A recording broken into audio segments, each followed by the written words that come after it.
This is the NSCAA TV's October 3rd presentation of the 2014 Women's College Soccer Review, and it comes to you right now and right here on NSCAA TV.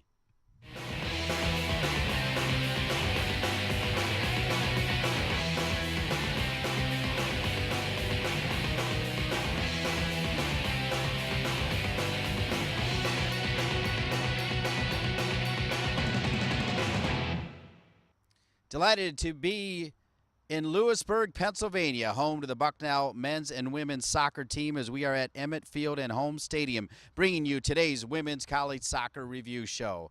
Hello, everybody. I'm Dean Linke, delighted to be the voice of the NSCAA and thrilled to be in Bucknell. Actually, tonight for a men's game as we bring you Bucknell and Penn State, but we thought it'd be the perfect opportunity to get you caught up on women's college soccer, as indeed it is heating up. Let's take a look at what's on tap for a big show today. A little later on, we'll actually be joined by the head coach of the Bucknell men's team, Brendan Nash. He'll tell us about the great relationship with the women's program here. In a little bit, the NSCAA analyst Alyssa Casalino will join us as well. We'll take a look at the NSCAA Continental Tire Top 25.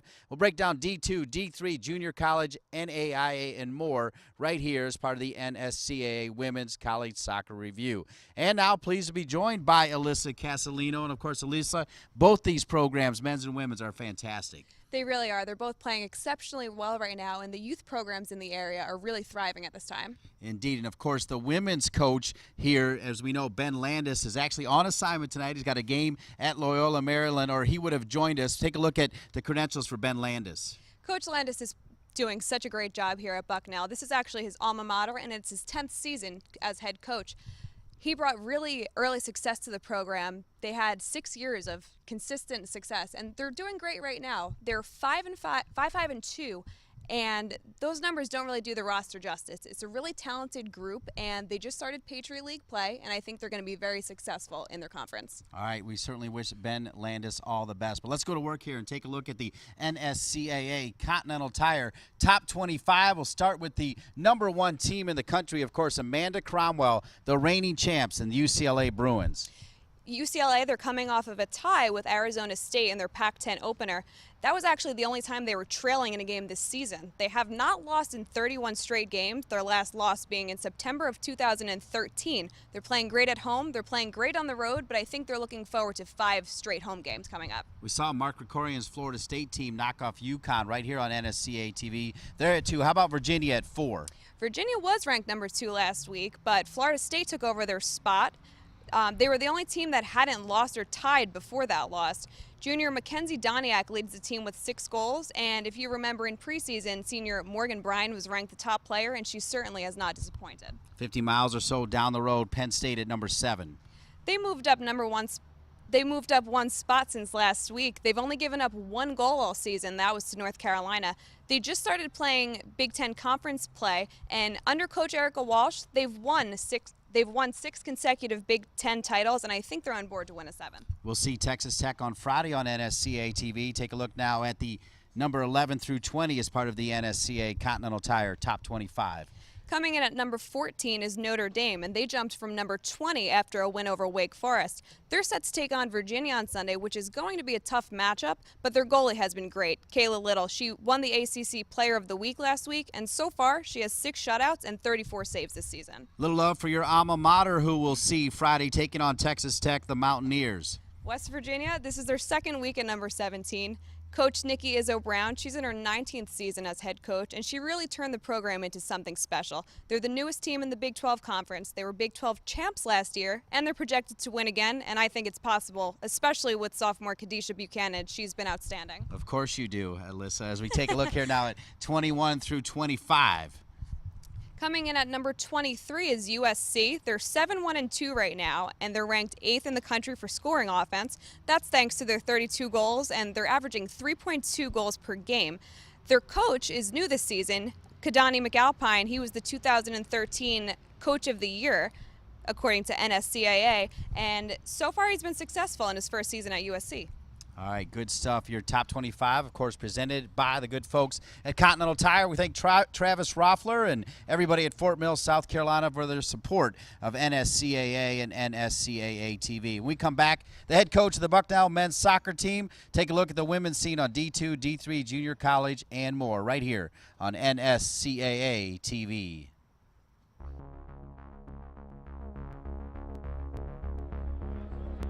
The NCAA convention to me is probably the best place to get any sort of education of a wide variety that you can go in the world.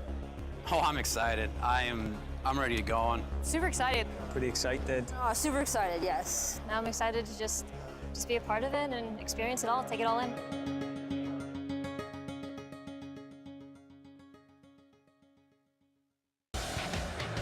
You watch the match live. You road trip to the away games. You rise and fall with every run. Above all, you live your love of the game.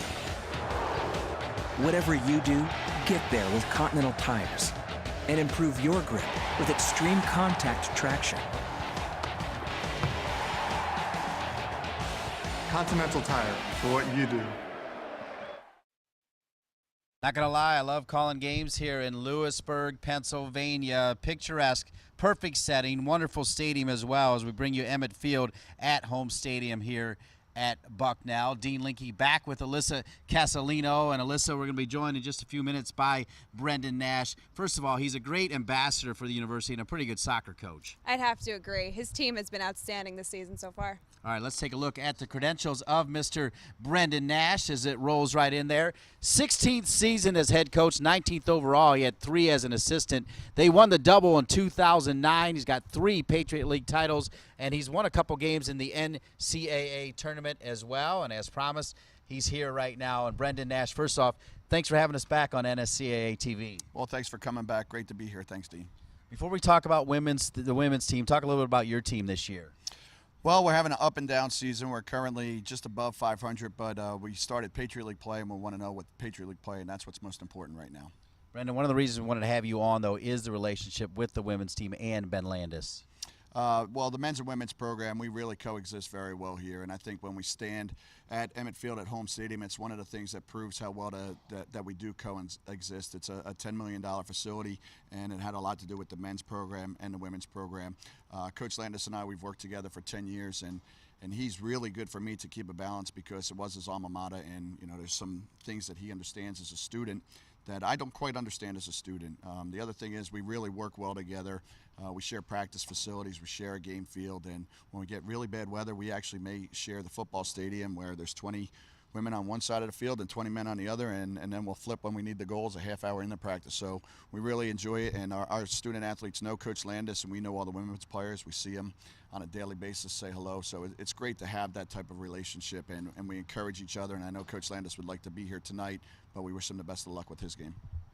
Coach, Penn State is playing exceptionally well right now. How does it feel to play them at your home field?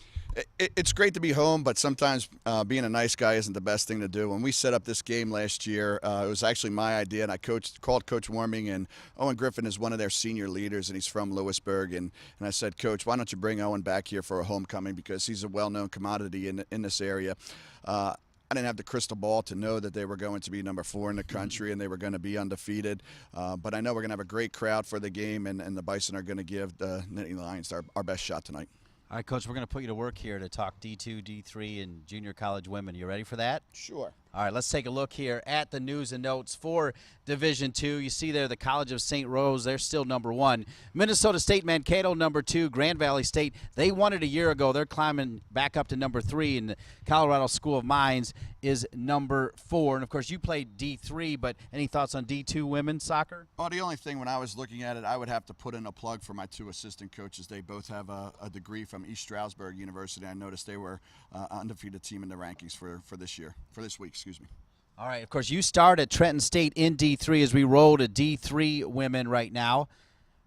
And you see Washington University, Missouri still number 1, Messiah and Trinity closing in. Lynchburg College is undefeated. John Hopkins is number 10, and I know you've got some notes on D3 as well, Alyssa. I do. Lynchburg, they're 8-0 right now, as you said, unbeaten and untied. They have 2 amazing seniors on the team, Desi DuPoy and Angela Bosco.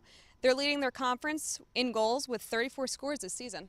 Now, you started at Trenton State, the hardest worker as well, won an award for that. Talk about your experience at the D3 level, Brendan. Well, it's something that I've actually used when we came here. I tell people all the time, I'm fortunate to be a Division I coach, but I learned a lot at the Division III level, and there were some things that we had to do to work even harder at the Division III level. And we know that I know how hard I worked as a student athlete, so it's there's no difference between Division I, Division II, and Division III when it comes to a student athlete and the commitment that they put on the soccer field and in the classroom. All right, let's take a look now at junior college. Division I, you see the reigning champs Iowa Western getting it done under Brad Sylvie. They're 8-0-1, still number one. Darton State is undefeated, and Peninsula College is 9-1-0. I thought it was interesting that Cisco College broke the rankings. They're ranked number 14 right now, and they weren't ranked last week. It's worth noting that they're unbeaten on the road, and they have a great sophomore goalkeeper in Gabby Obadinsky. She has 5 shutouts this season. All right, finally here, junior college Division III women before you show you the NAIA rankings. Cerritos College still number one. Brookdale, they won the championship last year, starting to get some respect here at number 2, and Howard Community College is up to number 5. As you said, Brookdale was the reigning champ last year, and not only are they winning this season, but they're winning big. They're averaging 4.6 goals per game, and the team is made up of freshmen and sophomores, so they're going to be good for a while. Another great outlet for young soccer players to play junior college. Well, when we built the program at Trenton State, I think the year that we lost in the national championship, 5 of our 11 starters were from junior college. And actually, I'm pretty proud to see Brookdale up there because that's from where I grew up. All right, well said. Finally, the NAIA rankings are out as well for women's soccer in Concordia, Oregon. They won it a year ago. They're 9-0-1 now. You see William Carey and Cumberland, your top 3 teams here for NAIA women's rankings. Of course, all of the rankings presented by the good folks of Continental Tire.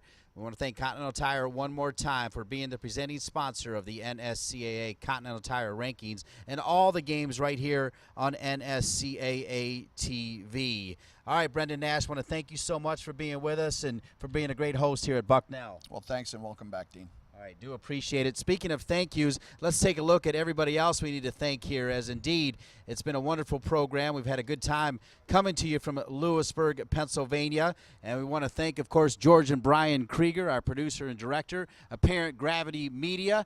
My broadcast partner is Alyssa Casalino, and I'm Dean Linke, as well as all the great folks at the NSCAA office. We thank you for watching the NSCAA Women's College Soccer Review Show right here on NSCAA TV, where the message always is learn, participate, belong.